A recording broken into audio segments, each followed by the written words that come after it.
Mood was probably one of the most like tumultuous, challenging periods in my life because this thing of getting a #1 song, right? There's artists that have worked decades and have huge songs and huge careers that never got a #1. And here I am at 19 getting it off playing a Call of Duty game. So I'm like, well, what does this mean? Like, what do I do now, you know?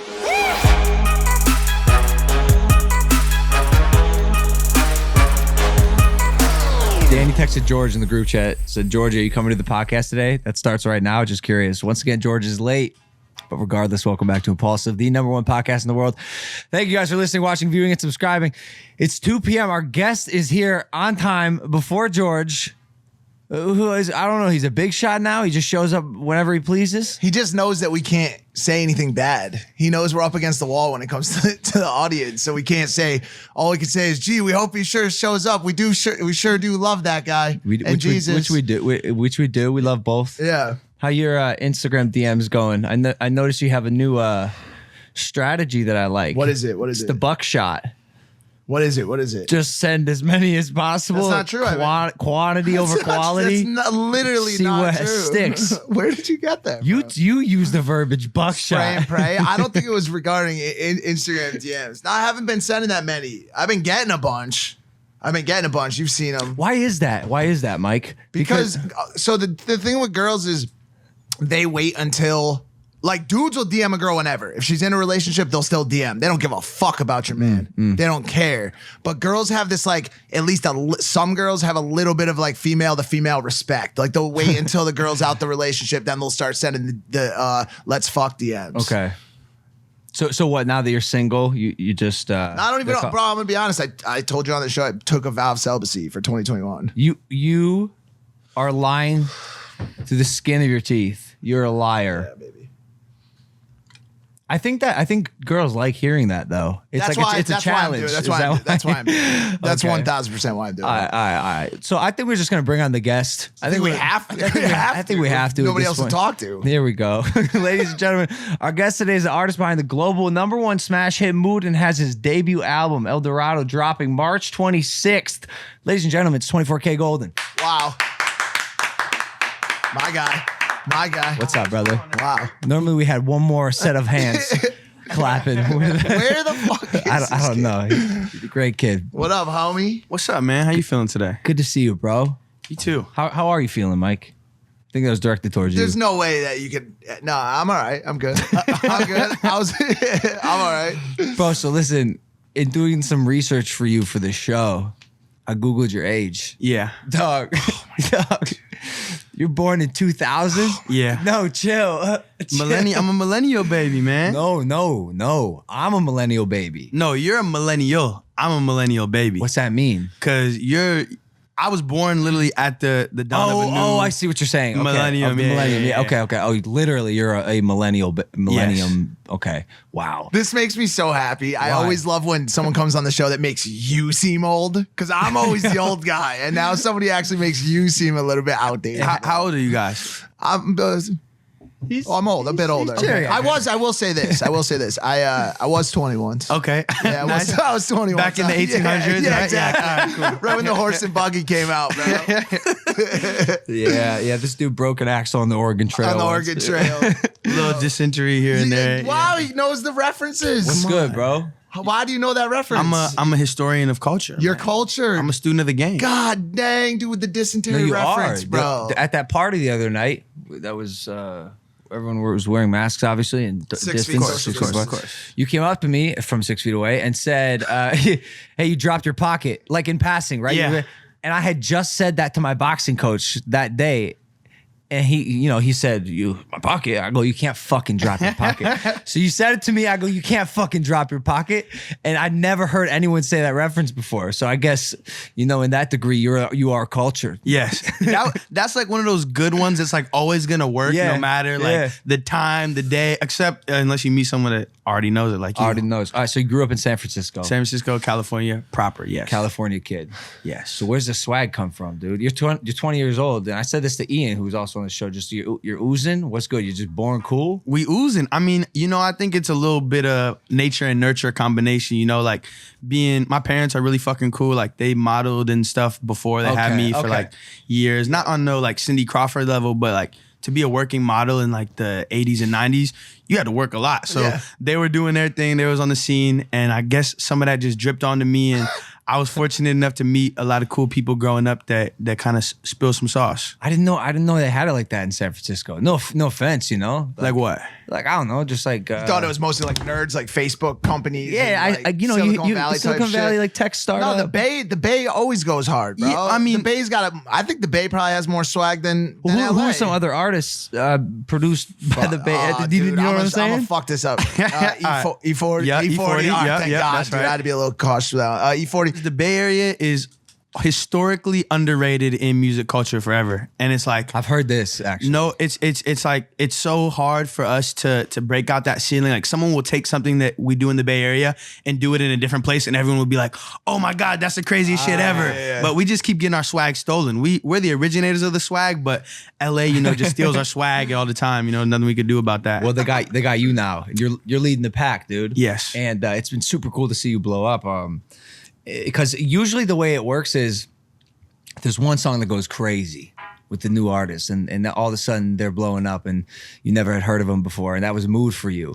But then you had this resume built up of like also really good music, and you continue to create. Yeah. So when did it all start? I'm fascinated by your youth. You made it all happen by the age of 20. Yeah, I mean, like, it depends how far back you want to go. You want to go when I was doing like Bruno Mars covers at lunchtime for girls in middle school? Yeah, Like, bring us back. me there. All right, bring us back. So we'll go all the way back. Like middle school, I think was when I first started like sing. Well, really like second grade. Like I remember asking my mom like, "Yo, can I do like a vocal lesson or something?" Because I was just the type of kid that always liked to like sing in the house, sing in the shower. And my parents never told me like, yo, shut the fuck up, like be quiet. So I never stopped doing it.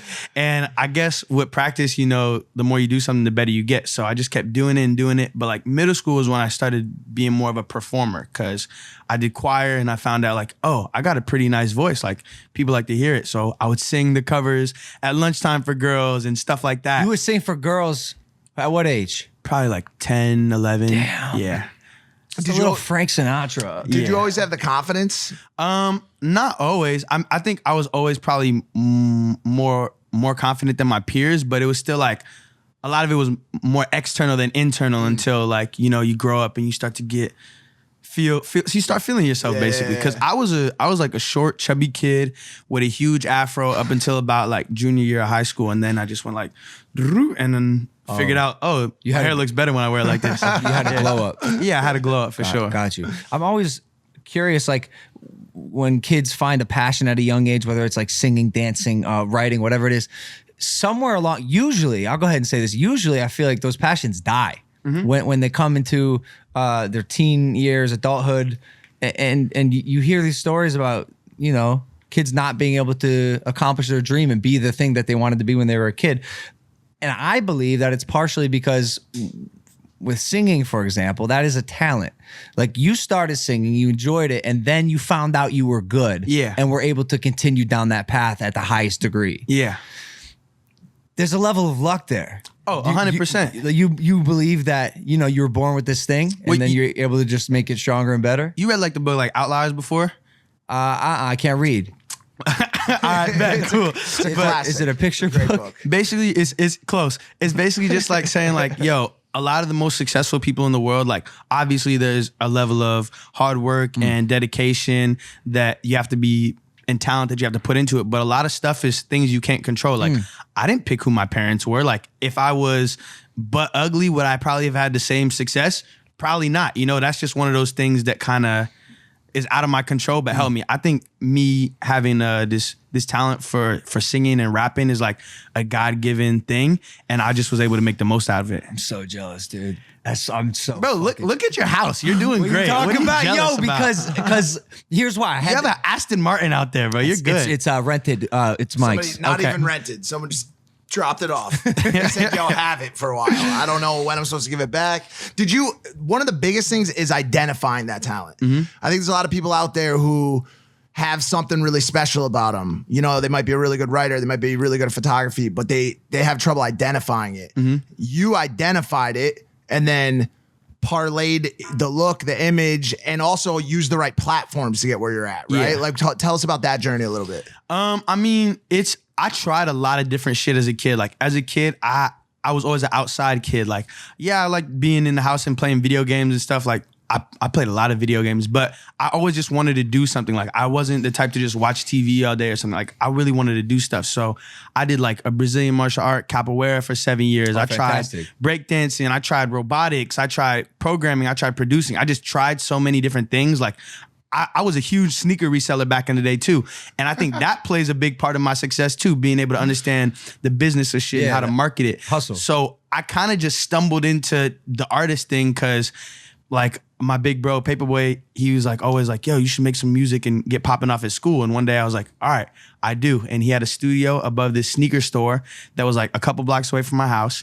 And I went there, I made the first song and I just sent it to everyone at school. Like I texted everybody the SoundCloud link. And when I came to school the next day, people were listening to it. And I'm like, oh, this is dope. And it kind of was like something clicked and I'm like, oh, this kind of combines everything that I'm kind of good at or already love doing, like business, marketing, you know, singing, dancing, swag, like it's just everything in one. So I'm like, all right, fuck it, let's do it. Damn, you understand. He understands that so innately. I talk about this on my journey all the time too, but like trying things is so important, dude. Like you gotta, I always tell people, if you have even like a slight interest in something, try it. Yeah. If you think pictures are cool, go buy a camera, take some pictures. If you think drones are cool, go fly a drone. If you think business is cool, start a little side hustle. Yeah. Because one day you find yourself in a spot like you were in where you're like, yo, if I move this piece here, I got something major, Facts. yo. You got that so young, dude. I don't know. Shout out my parents and like I just had a lot of good like mentors and people to like make me realize, oh, you can literally do whatever you want. You just have to play your cards right and work really, really fucking hard. Wow. Who are some of your mentors? Because you don't just make a hit song and you don't just have this life experience or unless you do. Like I don't know, I've never done it obviously, but you go in the studio and all of a sudden you got a banger? Well, I mean, as much as I wish I could say like, yeah, I was working on this song for 2 years and constantly, you know, rearranging the lyrics, Mood was honestly a complete accident. Like me and Ian, it was like the beginning of the pandemic. Me, Omer, who produced the song, we're just chilling and we're like, all right, we're bored. Let's go to Ian's house. KBZ, another really good friend of mine and a producer, he pulled up too. And we were just chilling and playing Call of Duty. And literally Omer picks up one of Ian's guitars and he does the and I just start singing, why you always in the mood? Fucking around like a brand new. And Omer's like, stop. That's it. That's it right there. Like, go record that now. And I'm like, all right. And we're literally, me and Ian are playing Call of Duty gun game 2v2 while I'm doing that. And it all happens. And we just keep going and freestyling, not even thinking about it too hard. And then boom, #1 song in the world. So I don't know. I can't take full credit. Like, I think a big part of creativity and stuff like that is being inspired by some higher power or collective consciousness or whatever it is. I was just able to tap in with that day. That's wild. I have goosebumps. That's wild. That's crazy. And also another funny thing, I think Ian might have touched on this when he was on, but like, it's funny how your like zone of complete comfort, playing Call of Duty, just kicking it with the homies, is what led to that inspiration and that idea. Because I think a lot of people get so tied up in the like day-to-day hustle and they don't find that boredom. They don't find that moment to like just get creative and just like fuck around. Yeah. And that's so important to the creative process. Is that how like a lot of your stuff like comes about? Or all my best songs have been like just random like melodies popping in my head. Like it's 2 a.m, I'm about to go to bed or whatever. And excuse me. And dude, I trust me, we do it all the time, the whole show. And like I'll just like hear something, you know, like whatever it is, and I'll just grab my phone, voice memo it, send it to Omer, and then he'll be like, all right, this is fire. Like, nah, you was tripping on that one. And whatever is the fire stuff, we work on it, and it becomes something great that just started off as like a random inkling of inspiration, you know? I find that really cool. because I also know a lot of artists who are on the opposite end of the spectrum where they'll go and get their heart broken intentionally or end up in a relationship or put themselves in a fuck situation just to get some sort of inspiration. Yeah. How much of your music is coming from maybe that boredom is the word you used, or a more relaxed effort to make a song versus Pain, trauma. Yeah. I think, pain is something that everybody goes through. That's just part of the human experience. Me, I don't like it. I like to just be happy and carefree, and I feel like that's where it comes from. But I think it's important to experience the downs so you appreciate the ups more, 100%. And it does give you stuff to talk about, but I definitely don't try to put myself in those situations. I get that. Yeah. It's a lot more fun to be happy. Yeah. And yeah, stress free. I know for me, when I go through a breakup or shit's not going right for me, it's when I'm most inspired and most motivated. And you're young, man, so maybe you haven't had your heart broken. Nah, not yet. Fingers crossed. It's gonna come one day. But it sucks, man. Well, I've had my fair share of middle school girlfriends breaking my heart and stuff like that. I just think that was so strong and impactful to me. I could still pull from that place to this day. Cause when your girl, it's sixth grade and your girl breaks up with you at PE and you see her the next day with your homie, do you know what that does to a person? That hurts. Yeah. Do you find the majority of your inspiration or your content is coming from a collaborative standpoint with other people, jamming out, somebody's just playing a tune and you come up with a riff, or do you find yourself writing and doing shit on your own? So I don't really freestyle that much. I like to be more purposeful with the words, because it's I don't know. We gotten into hip hop is in a really weird place right now, because you think before bro, before it was all lyrics, what are you saying and do I relate and does that feel real, and then it kind of was more flow and just energy with the little pumps and the just words ain't even important no No. more. Sound, it just sounds sometimes. It's vibe. It's just vibe. Yeah. And then now it's more melody based, but I'm trying to tie everything together. So I write most of my stuff basically. Well, that's an interesting He does it chair once. layout. Once One of a these chairs, show. $800 for these chairs. You could sit in them 12 different ways. They go up, down, 90 degrees. You cannot sit in these 12 different ways. Swear to God. Maybe even more. Watch. All right, where's the third way? All right, I stand corrected. All right, my Yeah, but bad. ask him for the ninth. nine way. more Let's see ways. where it goes from there. You know what I'm saying? But yeah, he flips it around once every show. Okay, cool. I'm gonna do the same for mine. 16 minutes. Yeah. Great. All right. We're Do on you the same wonder why page you're now. on that chair? He told me it's part of the psychological torture. It is. for That's the correct. guests. Yeah. That's it's like a seer training. Yeah. Exactly. Keep the guest posture up. Yeah. So yeah, you're not really into the just making noises when you make music. Nah, I want to say some shit, and I feel like the reason why people are attracted to my music is because it makes them feel good. Great. Or if they're feeling, or if it's a more sad song, it makes them feel like there's hope, or they can learn something or gain something from that. Because to me, there's two types of sad songs. There's sad songs that let you wallow in your sadness and just kind of throw yourself a pity party, or there's sad songs that are gonna help you get better. And I want to make music that helps people get better, not feel worse or stay in a bad place. Your music makes me feel great. Yeah. Thanks. Puts me in a great mood. Ba-doom. Yeah, very funny. No, but all of it. Coco, you just released 1321, which is awesome. So check this out. I want to ask you, maybe you've thought about this. How do you avoid pigeonholing yourself so far in that lane of feel good, I don't want to call it bubblegum music, but you know what Yeah. I'm saying? Because it's happened to a lot of artists in the past 3 years is they only make those pop bangers. Yeah. And then get pigeonholed into only doing a certain thing. Have you considered branching out into maybe a little more feel? So Mood and Coco are probably the two most similar songs that I've released in succession of each other. And that was just because this worked and it felt good. Of course. Let me put a more rap twist on it than pop, but it's still kind of the same vibe. 321 is completely different from both of those two songs. And if you look back at my catalog before, those songs are all different. And with the album that I'm dropping, it's got a full spectrum of everything. I purposefully want to mind fuck people with every release. Damn, I didn't know he could do that. I'm gonna drop the exclusive right now, but I got a song with Future on my project. Let's go. And Let's I think go. that's something that people really wouldn't expect from me. Yeah. But it's like no human is just one thing. You know, we all have these dualities and these different sides of us. And I think a lot of artists are afraid to, for whatever reason, to show all the different sides. And I'm like, yo, I'm a human before I'm an artist. So my art has to be human too. It has to be reflective of all the different sides of me and all my different experiences. I'll be interested to see, and I'm hopeful to see how long you can keep the attitude of staying true to yourself and your multifacetedness in this city, because especially for an artist, a musical artist that does have a certain amount of like platform based marketing, and you know, obviously I've gotten a lot of help from TikTok and other places, and the labels in the one ear and the platform and the audiences in the other.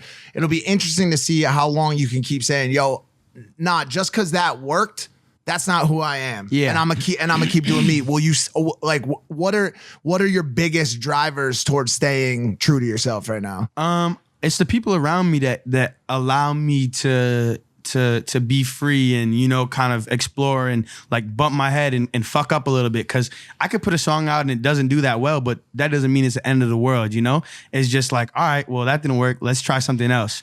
And when you're talking about like the city, like, oh, it's hard, bro, because everyone has a different vision of what you should be or how you could be. And it's like getting pulled in 30 million different directions sometimes. But just having like that core group of people around, they're like, yo, G, being you got you here. Like, just keep being you. That helps a lot. I've always said this. My whole life, I felt like I had a through line of happiness, regardless of my success or my failures. What does that mean? A through line? I've just been stable with how fulfilled I feel and how content I am with my life, regardless of whether I, you know, fuck up, make a big mistake, which I've done, or one on an extremely high level as well. It didn't really affect where I was at, and I feel that from you a little bit. Like you're very optimistic, happy-go-lucky, which I think is going to contribute a lot to your success in Hollywood. But have you ever felt a moment where you, I guess, just doubted your future or yourself? Fuck yeah. I think any artist that says they never doubted themselves is a goddamn liar, because, bro, this shit isn't guaranteed. Like, coming from where I come from, everything that I've achieved up to this point beats the statistics, you know, like didn't go to jail, you know, didn't have no serious problems, like the making money like I'm making now. Like, that is not supposed to happen statistically for someone like me. So it's like it's very easy to be like, well, am I an imposter? You know, like the whole imposter syndrome thing. Yeah. And I think everybody goes through it, sometimes more than others and some people more than others. But like for the most part, I'm able to keep a level head. I like this thing. Good. It seems like, and just like touching on the fact that like not every single thing you put out is gonna be a banger. It's not possible for that to happen, but to see you at 20 like already understanding that, because that's something that like it takes creators, some, you know, a lot of social creators too, like when they start to see view counts dip or they see a video that doesn't perform here and there, it's the end of the fucking world. But it's fucked up because I felt that way before. Like I've been at a place where every morning I'd wake up and check my Spotify artists, and if the streams went down, I would have a way worse day. And it just kind of took some time for me to realize, like, yo, I can't let my emotions be controlled by these external factors that there's nothing I can really do about it. Like, all I can do is make the best music I can that represents how I feel, and let the world decide whether they like it or not. Remove yourself from the numbers, you will become happy forever. Yeah, but it's hard though. It's really hard. It's so hard. And some days it feels like, oh, I don't care about that shit at all. And other days it feels like the biggest thing in the world, you know? Yeah. I can imagine after you release Mood, you're on a high, right? This song took over. I remember the first time I heard it, I was like, oh, this is a smash. This is it. 1,000% is going to the top. I think I said it to my group. I was like, this song's amazing. Fire. Thanks for the promo. Yeah, of course. but after that high ends, how you follow that up? If I'm being honest with you guys, like, Mood was probably one of the most like tumultuous, challenging periods in my life, because this thing of getting a #1 song, right? There's artists that have worked decades and have huge songs and huge careers that never got a #1. And here I am at 19 getting it off playing a fucking Call of Duty game. So I'm like, well, what does this mean? Like, what do I do now, you know? And I remember like, I really vividly remember like I just bought a car. This is my first car that I bought since I was in high school, you know? And I'm like, well, I got the number one song. I got a car. I have everything that I've been working for, or that I think I've been working for, but for some reason, I don't really feel happy, like truly happy about it. And that was like a big wake up call into like, yo, what is really important? It's the relationships that you have with the people around you that love you.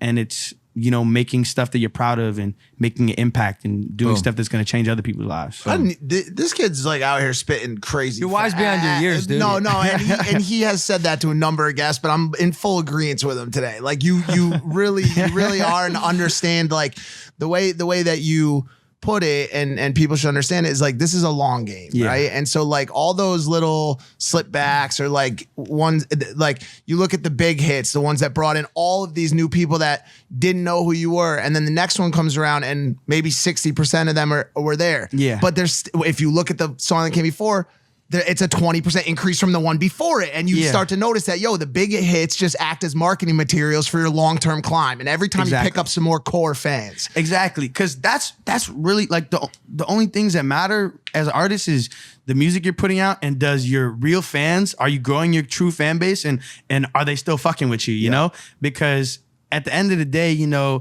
people are going to come and go when you're hot and when you're not. But it's like the true people that stick around with you and are going to love you through the good, the bad, and ugly. Those are the ones that matter more than any, you know, temporary love. Yo, I hate to keep going back to this one moment, but it seems so pivotal to me. Was Mood, do you think, the beginning of the career that you thought you'd always have? No, I think it started a lot earlier than that, which is Mood is probably the first song that people heard and were able to put my face to it. But people forget, I have 2 platinum songs before that. I had Valentino and City of Angels. I wanted to ask about this because I was one of those people. Dog, I forgot. I was like, yo, I know this sound, because you have a very distinct sound, but from where and from what and how? And sorry, there's a little tiny. I kicked the wire. There we go. And I was wondering why, because even when Mood was released, I think a lot of people thought that was Ian's song. Am I tripping? I don't know. I don't know what people think. I felt like he got a lot of traction off of that, and rightfully so. Yeah. But I don't know. I guess it surprised me that I hadn't heard of you until that song, because you already had a presence in music. That was always really like I think that was probably the biggest moment of both of our careers so far, you know, because and that's some type of shit that you can't do by yourself. Like, I'm glad we did that together, because that's my boy and I want to see him win too, you know?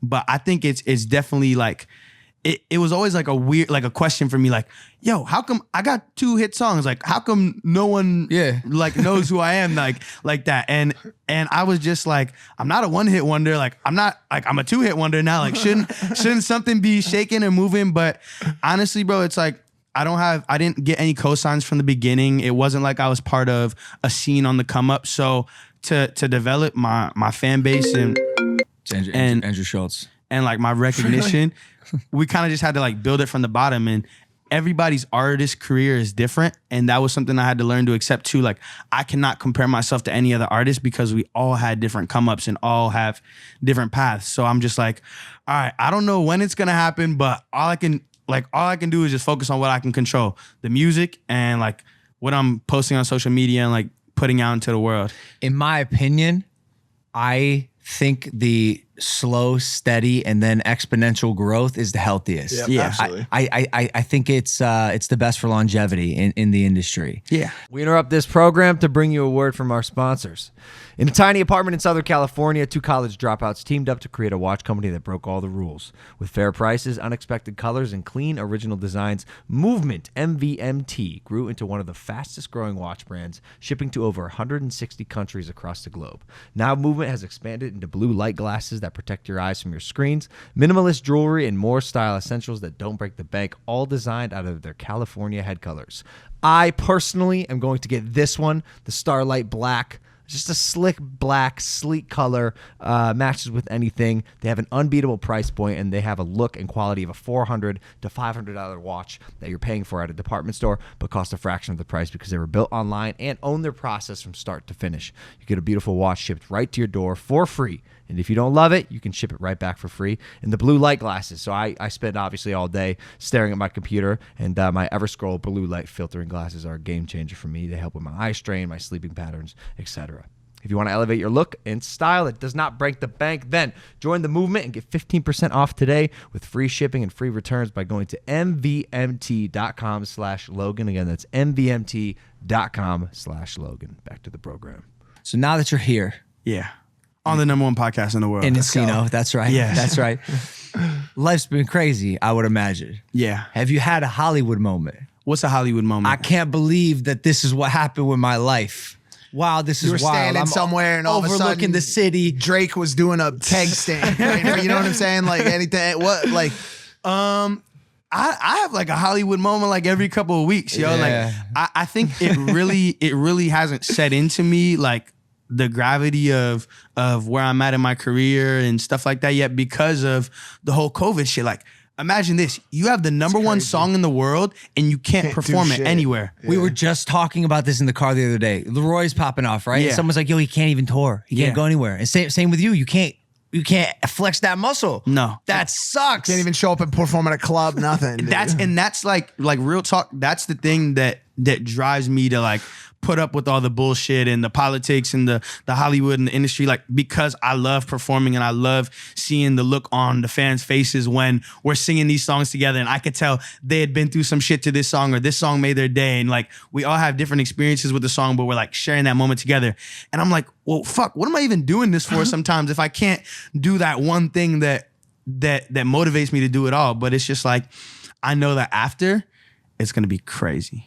nuts. It's gonna be crazy. It's gonna be a 1950s all over again, the golden age. Yes. Like everybody's gonna be coming out the house. End of prohibition. Yeah. type shit. I saw you at I saw you at that basketball game with Jack Harlow and all those guys. And so I think it's coming back around. You know what I'm saying? I mean, there was like probably like there wasn't that many people there outside of the things, but I'm like, None. yo, I want to be outside again. Like I'm such an outside, like adventurous, like exploring type of person. Like You go on hikes? I've been. My mom really likes hikes, so I go on hikes with her when I like go. You've been to visit back Runyon? home. Oh, you got.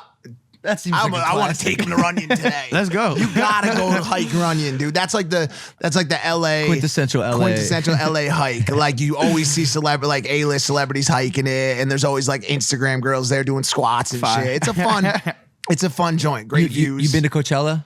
Yeah, I went to my first Coachella like the year before last. That was crazy. Nuts, right? You would have been performing this year. Yeah, would you have? Did you get a... 100%. I mean, it was everything was up in the air, so I don't know, but I have to. I mean, eventually. Yeah. I'm positive. Yeah. I was. That was one of the venues or events that I was thoroughly disappointed that got canceled. Yeah. Yeah, because bro, there's nothing like Coachella. Like my first time going to Coachella, like my boy got me like artist guest tickets and a Sprinter van down, and Everything. we got like the Neon Carnival passes, and I'm like, Yeah. whoa, this is real life. Like people can actually do this. I'd never seen anything like that before. Wild. It's our favorite time of year. Yeah. I mean, it's the one time of year that we everybody comes out from all over the world, and you know you're rubbing elbows with Leo and Kai. Everybody's in the same Yeah. spot. You Yeah. know, the whole world it converges on this one strange area of the desert, Like the middle of nowhere. middle of literally. nowhere. The only complaint I got about Coachella is after, like, I was like hawking up like dust loogies yeah. for like Oh, 2 yeah. weeks after. I'm But like, it's part of it. It's part of the fun. And Yeah. like, you know, there's some other issues. Little Like lung you can damage never never get a hurt ride nobody. home from. You can never find a. Oh, you had a Sprinter. Yeah, So yeah. you were all We was set. chilling. Yeah.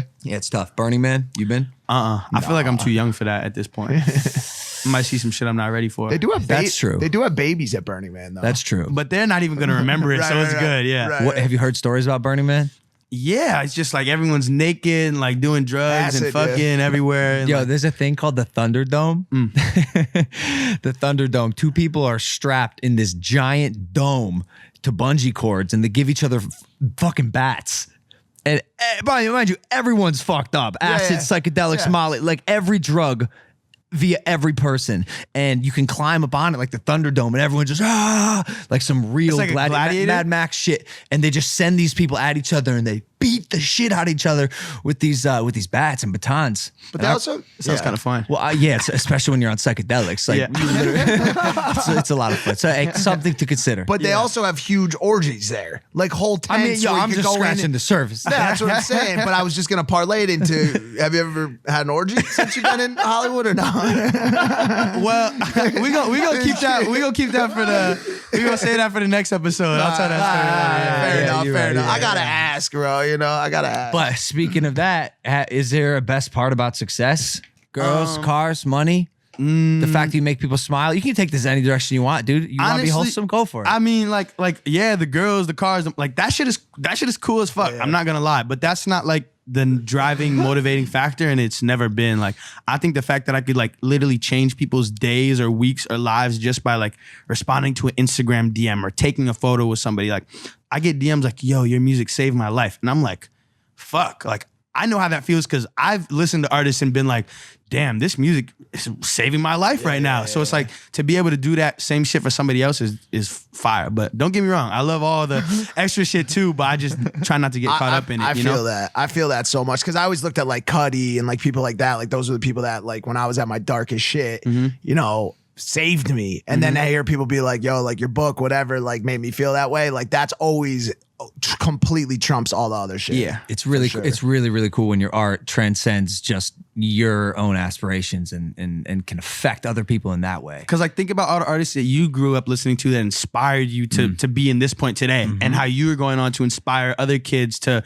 get to whoever the next what XYZ is in 20 years. Like it's a cycle of inspiration. Of course. It's dope to be a part of it. I had this conversation with someone recently. I've been able to meet my idols, the ones who inspire me to start YouTube. Like they've made jokes about it before. It's Smosh back in the day. It was like I remember him, yeah. Dog, they were the reason I began YouTube, and Jake too. And they, you know, I'm sorry. And I remember going up to him. I was like, "Yo, you're the guy. You're the reason that I started doing this thing." I'm waiting for that moment where someone comes up to me and they're like, "Yo, I started because of you," and they're Yeah. you know becoming this thing. What do you mean you're waiting for that? What do you mean? All day, every day people No. say that. I'm talking about like someone. They're not who popping makes it, enough someone yet who for him. makes it, Yeah. Someone makes it. Some Like, serious got waves, you. and like bro, I could be 40. Have you had a moment with an idol or someone that inspired you growing up? Like my biggest idols I haven't met yet, the Kanye's, the Drake. Actually, I met one of my pretty big idols, A$AP Rocky, in January, Yeah. and like, bro, like I didn't say this to him obviously because I was trying to play it cool, but like my Instagram name for a long time was ASVP and I just like I was like, yeah, I'm gonna be A$AP Mob one day, and you know that never ended up happening. But when we meet, like we freestyle back and forth with each other for like 20 minutes, and like he was like, yo, I like your whole swag, kid. Like I like your energy, everything you got going on, and I'm like, bro, like this is Rocky right here telling me this. Like this man is bagged up Rihanna, and he sees something in me. Like that's just dope validation that I'm like doing the right thing and going down the right path. But until I meet like Drake and Kanye, those are like the last few ones on my bucket list for sure. Bruno Yeah. Mars too, probably. A$AP's a good start, bro. I mean- I mean, like, bro, there's no swaggier man than Rocky, bro. Yeah, probably, Like- I'll just put it out there and say no swagger human being. I don't think there is, bro. I don't think there is. It could be truth. But eventually, you know, you're gonna get to a point where you're gonna tell them that. Yeah. You're gonna tell them that you had the Instagram account. Yeah, you know.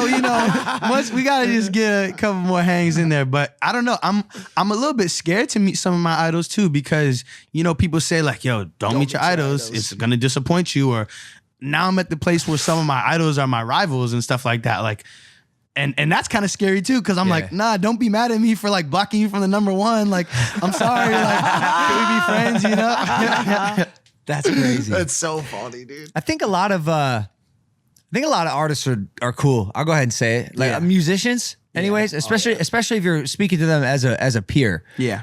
Like I think that saying "don't meet your idols" may apply to the layman, the average person, because who knows how a celebrity is going to react when you go up to them. True. But if you're coming to them, eye to eye as someone else who's done it and has garnered their respect, you'll be good. But I feel like you're right, but I'm still kind of iffy on that because, like, I think most of the situations where I would meet those people, like, I didn't get to experience because of COVID, the award shows and the stuff like that. So in my mind, I'm still like, I still see myself as just like, yo, I'm Golden Landis Von Jones. Like, I got these big songs, but like, I don't understand how people perceive me kept you fully humble. yet. Quarantine Yeah, kept you humble. basically, yeah. Well, no, bro. I mean, even our interaction, saw you. I was like, oh, bro, I fucking know this kid. I'm not gonna act like I don't know his music or anything. And it was a peer-to-peer interaction, and it worked. Bro, people know you. Yeah. And if anyone tries to big up you or act like they don't, like, fuck off. They probably like, that's won't, so lame. They probably won't either, though. Like the majority, like he said, for the most part, like artists out there are cool. You know what I'm saying? Like, because there's a lot of genres that you could fake being cool. You know what I'm saying? Like, music's not really one of them, bro. Like if you like, there's some people out there who really fake the funk like in a major way. But like for the most part, if you're putting out dope music, you got a dope image, like you got a lot of dope qualities. You're probably a dope person in real life, you know. And so like all the people that I've met from the music scene have been really fucking cool. I don't think anybody's gonna come up to you and be like, "Oh no, sorry, I don't know who you are." True, yeah. No one's been like a total dick, but it's just like that little voice in the back of your head. It's like, what if, you know? It's You got no beefs yet? Not as far as I know. No, I don't know. Hopefully, no one's out there beefing with me. the Drake sighting is. Have you been in the same room as? Yeah, But it was like way before any like songs were like popping up crazy like that. we were at a party one time and he came in and I look at him the same way you do. I'm not in music, but fucking goat, right? And he's a big motherfucker, dude. Like now, especially like he bulked up a lot.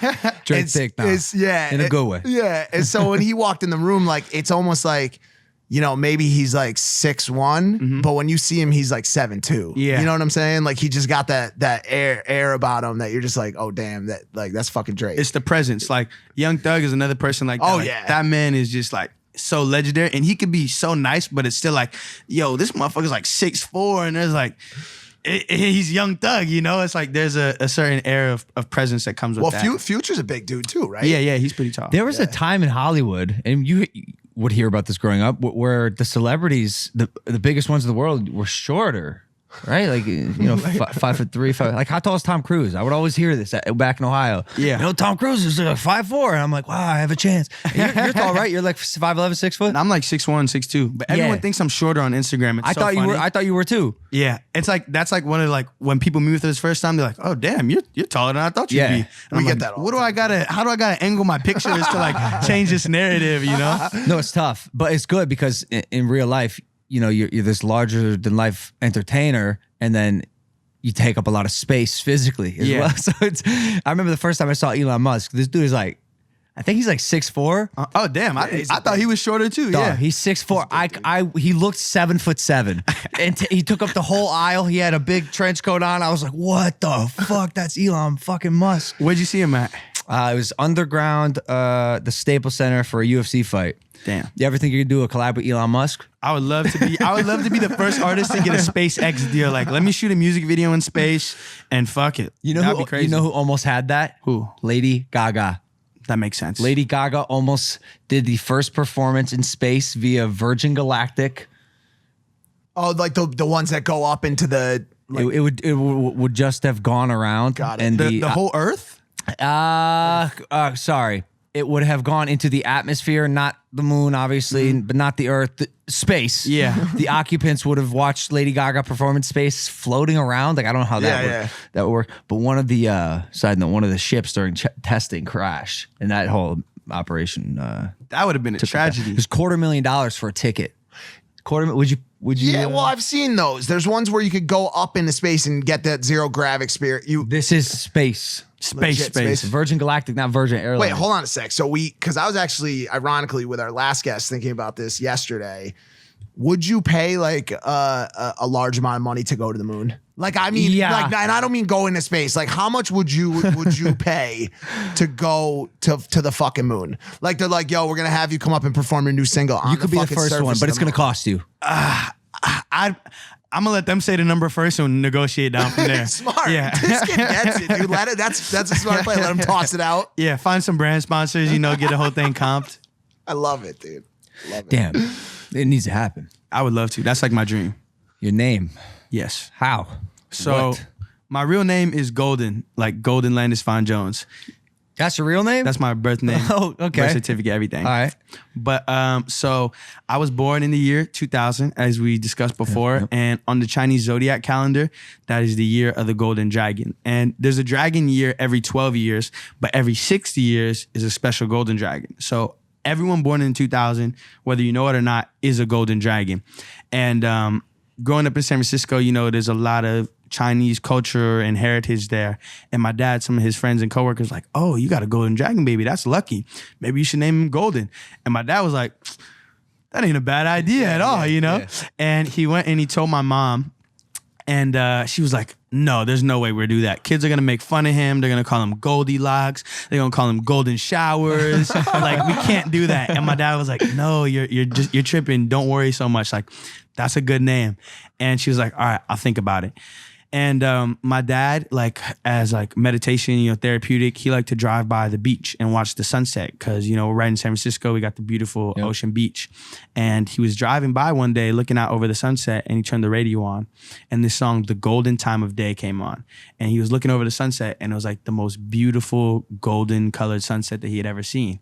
And he's not one to ignore the signs. So he told my mom, like, yo, this shit just happened. These are the signs. We got to name him Golden. And she was like, okay, fine. And boom, it kind of was the best thing that ever happened to me. That's awesome. Shit. Yeah. That's awesome. But 24 carats?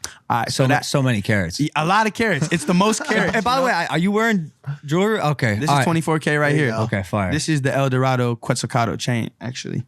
But that's tight. So in the jewelry world, like, you know, there's 14K, 18K, 24 carats is the most pure you can get. Like, that's 24 out of 24 gold. And me being an artist, like, at first, you know, I was going by ASVP gold, and I'm like, all right, I'm gonna get a cease and desist eventually. I can't do that. So then I dropped it, and I was just Golden, and Golden was too hard to find. Like, you search up Golden on YouTube, you get fucking Golden State Warriors highlights, you get Golden Dragon Chinese Mr. Beast restaurant. eats golden taco. Exactly. Yeah. You get, it was bad for SEO. So I'm like, all right, let me figure out what else I can do. And I was big, I'm still am, but I'm big into jewelry. I was big into jewelry, and I'm like, well, if 24 carats is the most pure form of gold, and me being an artist and making art is the most pure form of golden, I should just be 24K Golden. And then I went to go put it in on Instagram, and somebody already had the name taken. So I had to drop the E, and that's why there's no E. Wait, hold on a second. Now you're talking about phonetics. Well, you search that. I have to say, you probably are the only rapper in the world that considered SEO purposes when, like, bro, that is when why he said SEO. That is why he cannot search lose. engine optimization Yes. considers what's gonna pop up when you search Google. Nah, dude, like, you can't lose at that point. If you're in the digital age considering SEO before you name yourself, you already won. You already have to. won, dog. You have it's to. over, bro. Ah, You see? okay. That was my senior picture right there. Right here. Yeah. Hey, that's fantastic. Wait, that was actually your picture. Yeah, I never paid for it, but that was the Wait, picture I took. the water fucking marks are still on it. Order now. Incredible. I might get a cease and desist for that. No way. No way.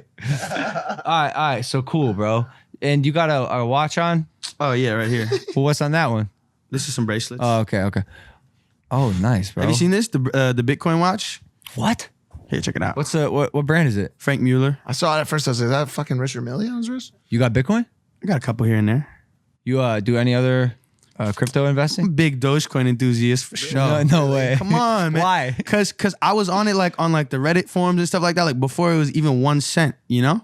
So I got in hella early. It's just like the people's currency. It's the meme currency. It's the currency of the internet. Bitcoin and all this shit, it's cool, but I think it's cool. You went the whole opposite way. It's I love cool. it. It's alright, but Dogecoin. But you know, it's that one is gonna be the more like mainstream currency, like financial institutions are messing with it. Let me like, ask you something. What? You know, any amount of Dogecoin can be minted at any moment in time. What does that mean? Like they can just make more. Cool. What? No, not cool. Because they can completely deflate your investment because they can just create as many as they But want. why would they want to do that? So they can steal your money. Who's they?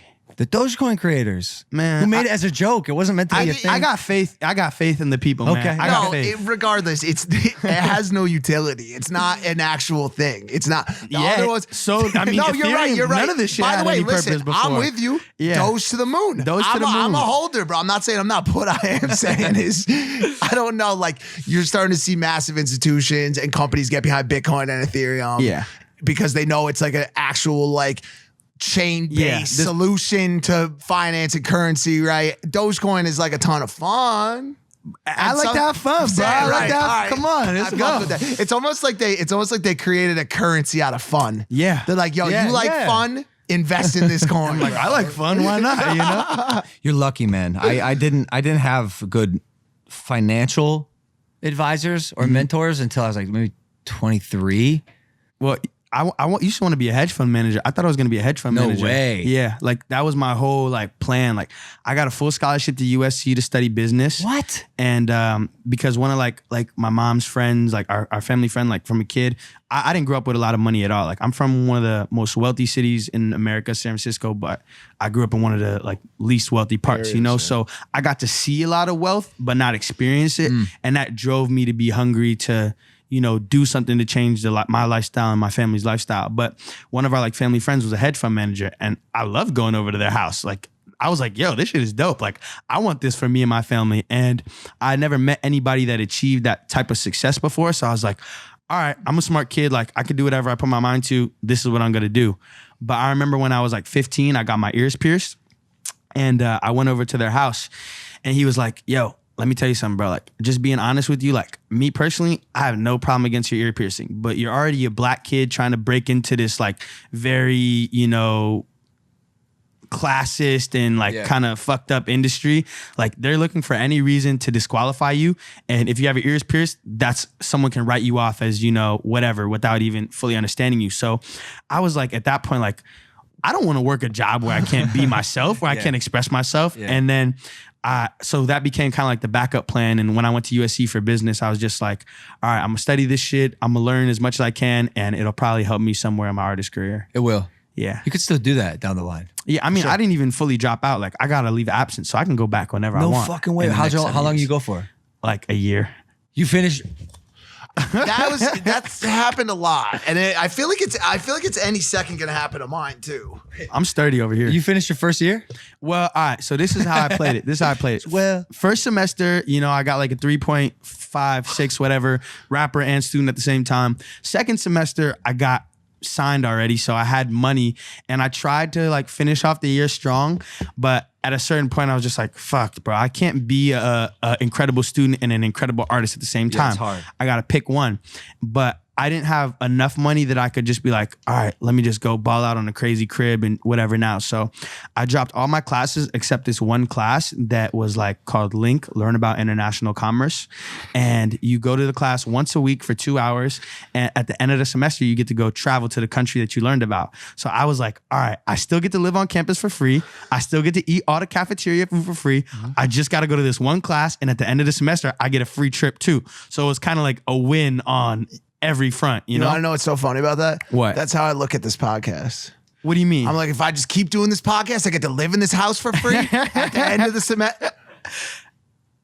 I'm kidding, man. I love you so much. I'm just playing. I'm playing. What was your country going to be that you're going I went to Japan. I got to go to Tokyo, and that was great that was my city, first great time out the city. country. We had a lot of fun there. Yeah, but it was good. That shit was like being in a Pokemon game and like being in the future at the same Pokemon. time. Great place. We would love to go there anytime soon. if possible. that'd Have you be been cool. before? Oh man. Oh, is this a sore subject? No. Oh yeah. Oh yeah. I forgot about that. Hey, you know, let me tell you something. It's inspiring to see like how bad you fucked up, but you're still here. That just makes me feel a lot better whenever I fuck up. Thank you. Yeah. Well, honestly, if that's like the takeaway, and that's what I was put on this earth to do, in one regard, to teach people that you can quite literally shoot yourself in the foot Yeah. and half of your face off, and still come back. Yeah. Like so be it. Like if I got to be the beacon, Dog, so be it. That is the biggest lesson you ever learn in life. And trust me, there's nothing that the audience, that the people want to see more and can relate to more. Because most of the people out there are going through shit. Most of the people out there are suffering. Most of the people in some way, whether mental, financial, whatever. And like that idea of having a downfall and then a trajectory back up is like, that's everything, yo. That's what inspires people more than anything else. The comeback is like so much, like the come up is very inspiring, but the comeback, that shit is like, damn, you was up and down and back up again. Like, Well, because that's crazy. when you're at that rock bottom, it's only up from there. True. Like I had noticed I am actually more excited for my failures than I am my wins. I don't really care about my wins anymore, bro. I was told I was fighting Floyd Mayweather. Very excited. Cool, right? But like after the moment, I go back to just doing whatever the fuck I'm doing. When you fuck up and fail on a level like that, you have to reevaluate. And with that reevaluation comes positive change, comes a new you, potentially a new identity, new goals, aspirations, and a way to get there. And that's fun. So that's the exciting shit. What were some of like the growth and lessons you feel like you learned from that? God. So many. So the analogy I use is somewhere in my life I hit a fork in the road, and I went down the wrong path. I don't know if it was like my intentions were wrong. I was letting the wrong motives fuel me. Whatever it was, I just like, I don't know. I couldn't see what was happening. Yeah. And I just had to reverse my life. And I did so by trying everything, listening to people, talking to people around me, bringing him on board. You know, I didn't have a mentor or a big brother. I'm the big brother. Yeah. And so I just started listening to people around me and to the world, and being a real student of the environment, and it changed me in a way where I'm really happy with the person that I became and am becoming still to this day, because it's all a work in progress. Facts. It's so funny, the guests that come on this podcast. I think it's 2 or 3 now. They're like, "Have you been to Tokyo?" I'm like, yeah. We love it. It's so funny. I mean, that says something too, that like it wasn't that long ago, and most people kind of forgot that already. Well, I think I'll go ahead and say I've given them a decent amount of reasons to forget. And true. it's not like I'm trying to make them forget. Like, it's an important, pivotal part of my journey. And, I'm all for taking accountability for my actions, like in the past, present, and future. Yeah. And I'm here to acknowledge the growth that it helped me do, and move on, keep on trucking, man. Because of course, because honestly, as long as you, it's so cliche. If you don't give up, it's really hard to stop you. Yeah. Like if you're fucking relentless and refusing to let other people tell you who they think you are when they don't know you, Yeah. it's going to be really hard to stop that person who Yeah. abides by that. Yeah. And that's what happened with me. Man, I'm inspired already, man. Thank you, for real. I could tell you ain't going to make no mistakes, though. No. Everybody makes mistakes. Don't paint me to be this superhero, because when I fuck up, it's gonna happen eventually. You grew up in an era where, correct me if I'm wrong, where what you had people like me making the first round of mistakes, cancel culture just blooming, blossoming, whatever. You kind of got a good idea of what was wrong and what was right from social, because correct? Or I would say for the most part, like me, I definitely read into things more than the average person, but there's a lot of people out there that get attention for doing things that aren't necessarily right too. So just as there's people that are seeing something wrong and being like, oh, I shouldn't do that, there's also going to be those kids out there that are seeing like, damn, this shit got 100 million views, I'm going to go do that. It all just kind of depends on how you interpret it. I guess what I'm saying is, like, social media, I think, decreased ignorance. Yeah, it's just more information out there. Exactly. I was ignorant as fucking hell growing up, because, I mean, no offense to my parents, but there's a lot of things they didn't tell me. Yeah. And a lot of things that I just didn't know. And now social media, even just listening to this podcast or any podcast, which didn't exist 10 years ago, so much information, so many things to learn from. And you definitely grew up in that generation where, like, when you were in high school, I'm sure you had Instagram and YouTube. I had like Instagram since like 7th grade or something. That's crazy to me.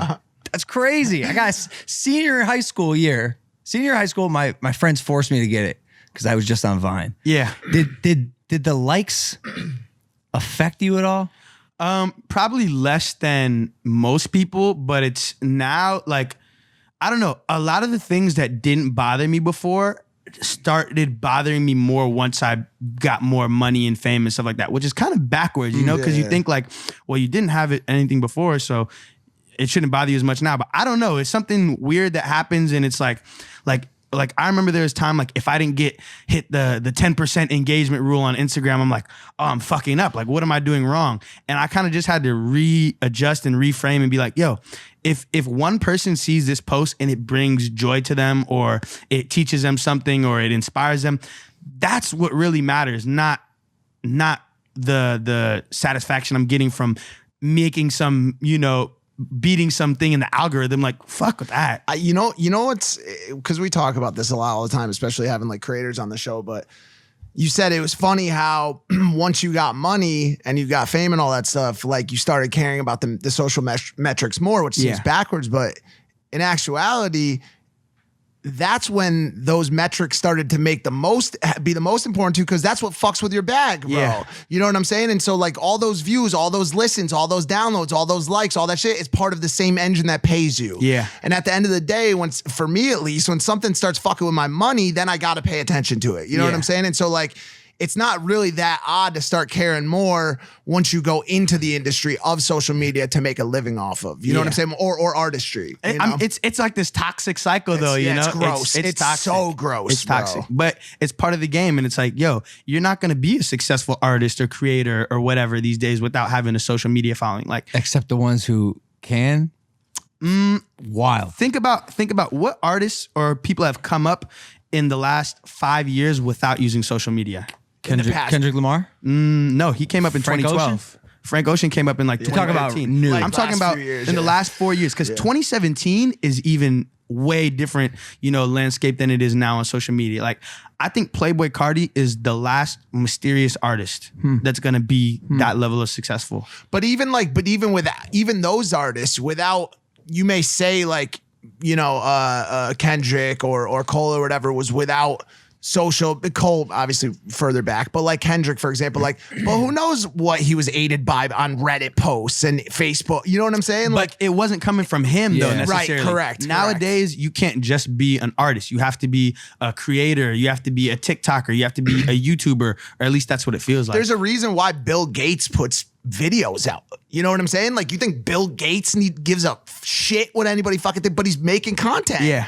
Like, I don't know if Bezos does, but like, Nah, he got too much bread. He don't give a fuck about but nothing. even like Elon, right? For example, Elon he don't have to say shit. I like how Elon plays with it though, because he's but having it works fun. for him, and it's boosting every time he makes a wave, it boosts projects he's working on. So everybody is harnessing the power of social media. But I think if he didn't have as much money as he had right now, he probably would be a lot more careful and like scared of like what to post, because there's this weird like in between period of like starting to get money and being like filthy rich. It's called fuck you money. Yeah. Elon has fuck you money. He could say whatever he wants, whenever he wants, to his investors, to his shareholders, to whoever the fuck he wants, and he does it. Yeah. Elon, don't tell people that you're taking the company private again. He'll say whatever he wants. Doesn't care is he about doing SEC. He's said so many things about going private, public, this, doing that, and his advisors say, yo, don't do this. And he does whatever the fuck he wants because he has fuck you money. Yeah. And how much money that equates to being fuck you money changes by who knows what it's going to be tomorrow. Yeah. Now it's like $1 billion. You know what I'm saying? Like, it's crazy. I don't even think you need like $1 billion, but like, yo, couple hundred mil. like, I mean, even 20 million is like, you can if you put your money aside the right way, you can live a very comfortable lifestyle for the rest of your life and still provide for your kids. For sure. Like, the best analogy I like to say is like, in the game 21, the basketball game, right? How you get points, and once you get past like 13 or whatever, you can't go below 13. But if you're at 12, bro, you can lose it all, and it's being at that, 10 to 12 range that's the scariest, because you're up so much, but you can have it all kind of crumble away at any moment's notice, it feels like. Yeah, you're right. If you get to a certain point in life, like you rolled over into some modest investments, you're Gucci. Yeah. You know what I'm saying? Like you got 20 mil, you pull 8% on it annually, 10%. That's $1.5 million a year, dog. Of just all your living expenses, everything that you got to pay for. So that's the way you think about things, bro. Is you are fucking way ahead of your age, bro. I'm just here to spill the sauce that was spilled on me and keep it going. Crazy. I got a game, dude. We do games in this show. It's called More Than 240. Oh. Okay, so that's the character limit on Twitter, right? So these are some of the tweets that you've tweeted. And I'm just gonna pick your brain. I want to know what you meant. All right, let's go. Let's go. Here we go. Maybe I don't want to belong to the streets anymore. I was hoping you brought this one up, because this is something I want to address. Look, I've said on numerous occasions, I belong to the streets. I belong to the streets. And, that's more of like a defense mechanism than anything, because, like, I don't have a girlfriend, whatever, but it's it's hard, bro. Like my days are so packed that I feel like I don't have the time and emotional capacity to really give somebody and to be the best boyfriend that I could possibly be. Join the club, come man. on, You know? dog. Yeah, we know. And Impossible. And I'm scared of being hurt too, bro. It's a lot easier to be in the streets than it is to like, if you do find the time or make the time to give it to this one person and then they hurt you, bro, y'all know that shit hurts. Yeah. And I'm scared. I'm honestly scared as fuck of being hurt. And I'm scared of losing, you know, something that I had. So it's like, if I never had it in the first place, then I can't lose it. But now I'm kind of getting to this point where it's like, I'm kind of tired of just the meaningless encounters and stuff like that. Like I want someone with some substance. Yeah. Good luck, man. Yeah, You're in LA. especially here. Yeah. Also, I was gonna say this. You there's no way you fuck with girls your age or get along with and can have those 'Cause you're captivating mature, conversations. yeah. I'm just saying you're talking like a fucking 30-year-old. Yeah, I dude. get along better with older women for Yeah, sure. yeah. All right. But a lot of older women are like scared to like fuck with a 20-year-old too, you know? Absolutely. Well, because girls like older guys. You know Yeah. what I'm saying? And that puts you in a really rough spot because the only thing younger than you that's legal is 18. Yeah. So you only get 18, 19. That's it. Yeah.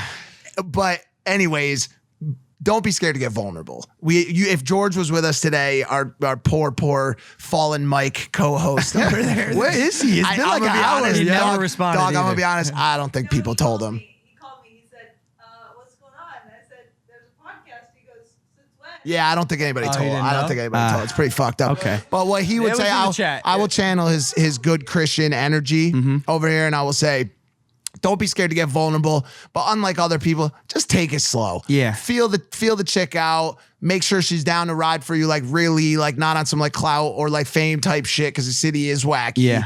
But don't be scared because also like if you've been through some shit, like you're gonna survive a breakup. What's You know? your like test? Like, what are your like criteria for you guys? They're like, all right, this girl is solid. She's not just another clout so chaser. many. I made a list. You have a list? I don't have a list. I have a list. I need to work on one. Girlfriend apparently. qualities. There's like 14. Pretty much impossible to actually. Yeah, his is Totally unrealistic. As long as you have like 7, you're good, huh? No, right? yeah. all right, let me hear the list. All right. All right, I'm glad you asked. Yeah. I think it's important. Okay, here we go. Girlfriend qualities. Wit. Okay, she got a little banter. She need to have some banter. Like fuck with me. You know what I'm saying? Confidence. Intelligent. Opinionated. Empathetic. Self-aware. Big one. Active listener. Obviously, sexual deviant. yes. Needs important. Great. Talented. Yeah. I'm attracted to talent. Worldly. Foresight. Insightful. Attractive. Do you feel like you have all these qualities? Some 100%, others absolutely fucking not. Yeah. Like I'm totally unrealistic. Yeah. I mean, you got. I you mean, good. this is great. This is crazy. He's missing 2. And they're the only 2 on my list. Empathetic, and attractive. Loyal. Yeah. Loyalty, that's the biggest. And I just got a relationship with a really loyal person. That sucks.